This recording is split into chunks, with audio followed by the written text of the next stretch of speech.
akan menjelaskan terkait dengan materi biokimia yang ditugaskan oleh Ibu Rubika untuk memenuhi tugas UAS. Nah, di sini sebelumnya teman saya menjelaskan terkait dengan tata nama. Nah, di sini saya akan melanjutkan terkait dengan materi tersebut dan saya akan menjelaskan atau memaparkan terkait dengan sifat fisik dari asam karboksilat itu sendiri. Nah, langsung saja ke inti pembahasannya. Yang pertama itu aldehid dan keton, sifat fisik dari karboksilat dipengaruhi oleh gugus dan karbonilnya. Kenapa dipengaruhi? Dikarenakan asam karboksilat itu bersifat polar karena mempunyai dua gugus yang bersifat polar, yaitu hidroksil minus OH dan karbonil C sama dengan O. Karena asam karboksilat itu mampu membentuk ikatan hidrogen antar molekulnya maupun dengan molekul lain. Oleh karena itu, maka memiliki kelarutan yang tinggi terutama untuk molekul kecil, yaitu asam karboksilat 1 sampai dengan 4 karbon. Nah, untuk selanjutnya itu sifat fisik karboksilat tidak hanya ditentukan oleh gugus karbonil, akan tetapi gugus hidroksil pada karboksilat itu sendiri juga ikut berperan dalam menentukan sifat fisik dari asam karboksilat. Dikarenakan adanya gugus hidroksil, maka asam karboksilat itu dapat membentuk dimer atau sepasang molekul yang saling berikatan melalui ikatan hidrogen antar gugus pada dari dua gugus karboksilat. Nah, mungkin hanya ini saja pemaparan materi terkait dengan sifat fisik dari asam karboksilat. Wallahul muwaffiq ila aqwamit thoriq. Wassalamualaikum warahmatullahi wabarakatuh. Di sini saya akan menjelaskan tentang sifat fisik asam karboksilat.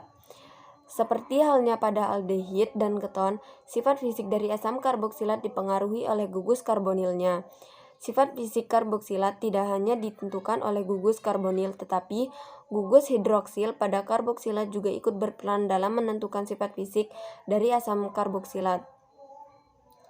Karena adanya gugus hidroksil, maka asam karboksilat dapat membentuk dimer atau sepasang molekul yang berikatan melalui ikatan hidrogen antar gugus polar dari dua gugus karboksil.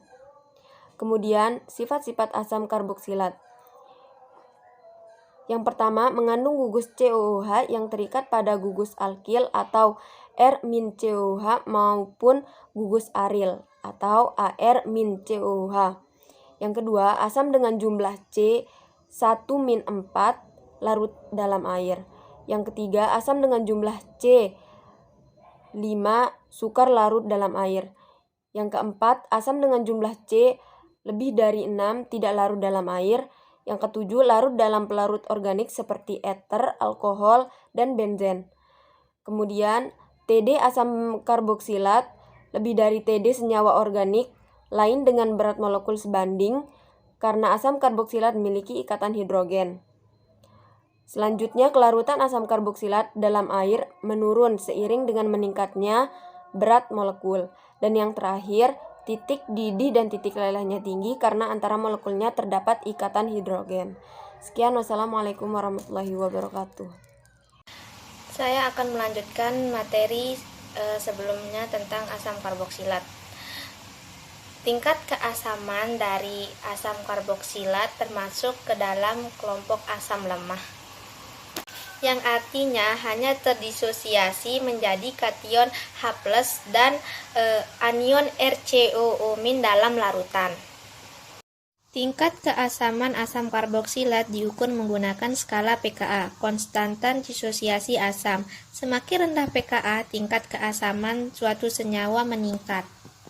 Asam karboksilat memiliki nilai pKa paling rendah di antara senyawa organik lainnya. Nilai pKa pada tabel merupakan aproksimal mendekati kelipatan 5. Jadi, semua asam karboksilat atau asam alkanoat merupakan asam lemah. Karena semakin panjang rantai karbonnya, kekuatan asamnya semakin lemah. Saya Ulana Ule Utami dari kelompok 1 akan menjelaskan tentang tingkat keasaman kelarutan. Kelarutan pH atau derajat keasaman digunakan untuk menyatakan tingkat keasaman atau basanya dimiliki oleh larutan nilai pH berkisar dari 0 hingga 14. Suatu dikatakan netral apabila memiliki nilai pH sama dengan 7. Nilai pH lebih kecil dari 7 menunjukkan larutan memiliki sifat basa. Sedangkan nilai pH lebih besar dari 7 menunjukkan keasaman. Uji kualitas pakan yang umum digunakan. Pakan umum yang digunakan adalah secara fisik, kimia, dan biologi. Penguji ini biasanya secara kliniah hanya dapat mengetahui komposisi dari suatu bahan pakan, namun nilai bermanfaat bagi lemak tidak dapat diketahui. Yaitu untuk uji biologinya bersifat sebaliknya. Karena itu perlu dicari metode alternatif yang lebih murah, tidak membutuhkan banyak waktu atau tenaga, biaya, namun hasilnya dapat menggambarkan tingkat kecernaan dan komposisi kimia dan suatu bahan pakan. Penilaian ini juga bertujuan untuk 1. Mengetahui sifat-sifat bahan-bahan pH, kelarutan, kerapatan, dan kumpulan beberapa bahan pakan sumber protein. Yang kedua itu dapat mempelajari hubungan perubahan fisik kimia dengan kandungan protein kasar pakan sumber protein. Penelitian ini menggunakan bahan pakan sumber protein yang berasal dari 3 perusahaan feed mill untuk bahan pakan bungkil, kedelai, tepung, daging dan tulang, tepung ikan, dan 3 perusahaan feedlot untuk bahan pakan bukwil, sawit, dan bungkil kelapa sebagai perlakuan dengan masing-masing perlakuan. Saya akan menunjukkan gambarnya di bawah.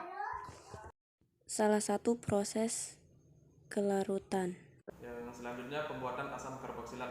Asam karboksilat dibuat melalui 3 jalur sintetik yang dikelompokkan menjadi 3 tipe reaksi. Yaitu yang pertama ada hidrolisis derivat asam karboksilat, yang kedua ada reaksi oksidasi, dan yang ketiga ada reaksi Grignard. Yang pertama itu ada hidrolisis derivat asam karboksilat.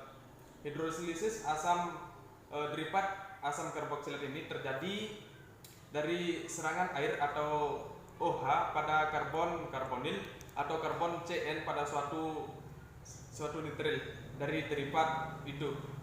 Khas dari reaksi kelompok ini adalah menghasilkan asam karboksilat dan alkohol. Baik, ini adalah contoh reaksi, yaitu reaksi ester. Di sini ada satu atom karbon atau Rc mengikat 2 rangkap oksigen OR plus H2O direaksi dengan H plus atau OH menjadi RCO2H plus HOR. Selanjutnya ada amida. Amida pun terdiri dari 1 atom karbon mengikat 2 rangkap oksigen NR2 plus H2O atau air direaksi oleh H plus menjadi RCO2H plus HNR. Yang di sini selanjutnya ada anhidrida, sama juga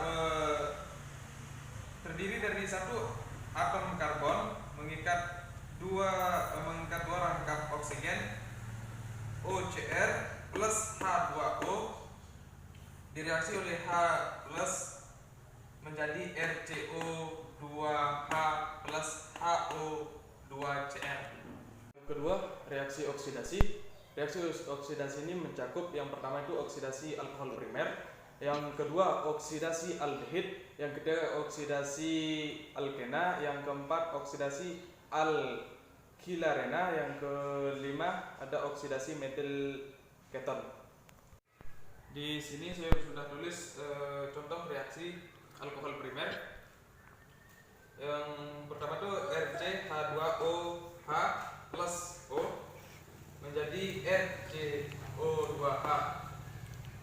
Selanjutnya aldehida, RCH, di sini atom karbonnya mengikat 2 rangkap oksigen plus O menjadi RCO2H.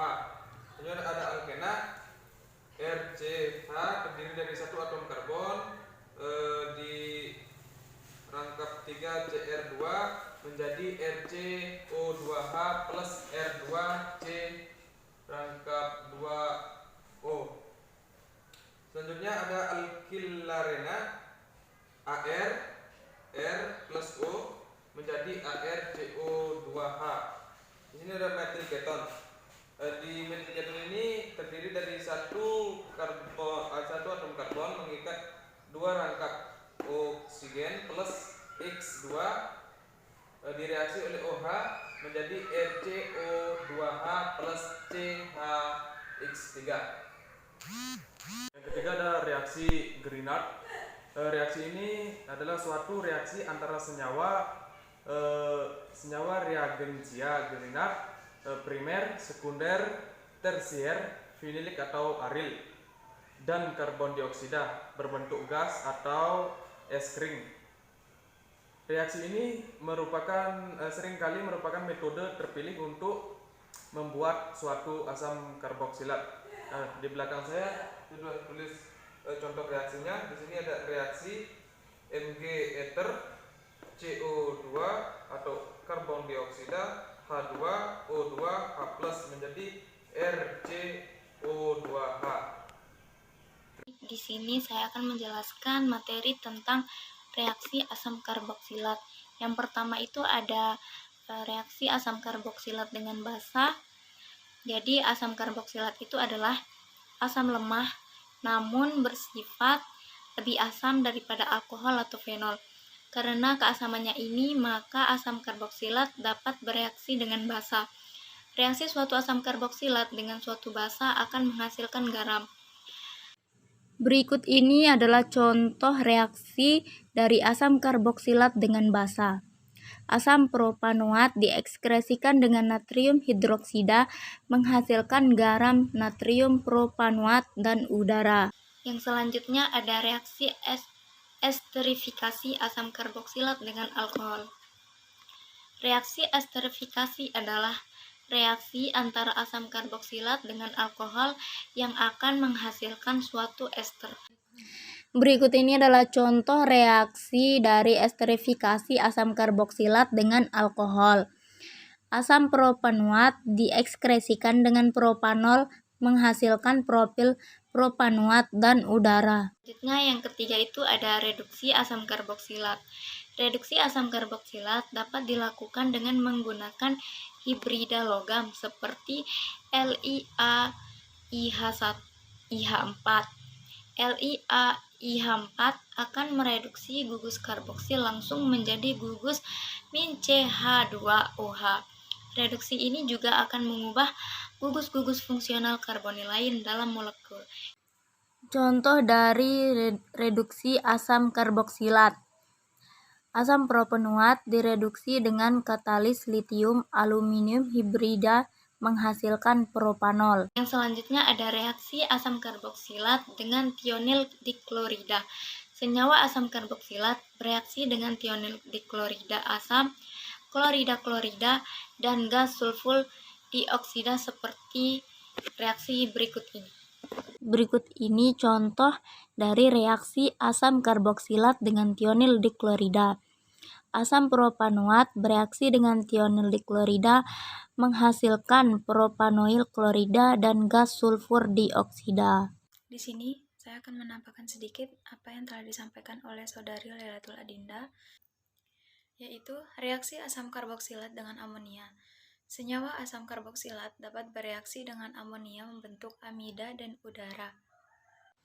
Berikut ini adalah contoh dari reaksi asam karboksilat dengan amonia, di mana asam propanoat direaksikan dengan amonia menghasilkan propanamida dan udara. Selanjutnya, dekarboksilasi pada senyawa asam karboksilat, yaitu dengan bantuan suhu tinggi asam karboksilat dapat menghasilkan senyawa alkana dan gas karbon dioksida. Berikut adalah contoh reaksi dari dekarboksilasi pada senyawa asam karboksilat, yaitu asam butanoat tinggi pada suhu tinggi menghasilkan propana dan karbon dioksida. Dan yang terakhir ada halogenasi asam karboksilat, yaitu senyawa asam karboksilat dapat bereaksi dengan halogen dengan bantuan katalis fosfor membentuk senyawa asam trihalida karboksilat dan hidrogen halida. Dan ini contoh reaksi dari halogenasi asam karboksilat, yaitu asam etanoat direaksikan dengan gas klor dengan bantuan fosfor menghasilkan asam trikloreasetat dan hidrogen klorida. Sekian dari kelompok kami, terima kasih.